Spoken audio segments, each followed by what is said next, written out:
કીર્તિદાન ગઢવી કહે છે કે આપણે સ્માર્ટ થઈ ગયા, આપણા મોબાઈલ સ્માર્ટ થઈ ગયા, તો મીટર સ્માર્ટ કેમ ના થવા જોઈએ? ભાઈ બિલકુલ થવા જોઈએ, પણ આ મીટર સ્માર્ટ થાય એ પહેલા શું આપણી શાળાઓ સ્માર્ટ ના થવી જોઈએ? આપણી એજ્યુકેશન સિસ્ટમ સ્માર્ટ ના થવી જોઈએ? આપણી સરકારી હોસ્પિટલો સ્માર્ટ ના થવી જોઈએ? આપણને મળતી સ્વાસ્થ્યની સેવાઓ સ્માર્ટ ના થવી જોઈએ? આખો દિવસ બગાડીને સરકારી કચેરીઓમાં ઉભા રહીએ છીએ તો પણ કામ નથી થતું, તો શું આ સરકારી કર્મચારીઓ અને આ કચેરીઓ સ્માર્ટ ના થવી જોઈએ?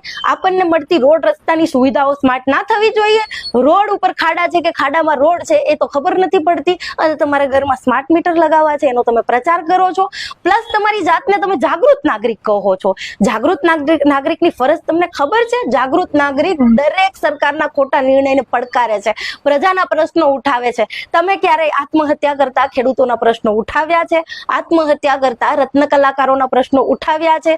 સુરતનું તક્ષશિલા હોય, મોરબીનો ઝૂલતો બ્રિજ પડ્યો હોય, હરણી બોટકાન થયું હોય, કે રાજકોટનો ગેમ ઝોન વાળી આગનો ઘટના બની હોય, તમે ક્યારેય સરકારને સવાલ કર્યો છે?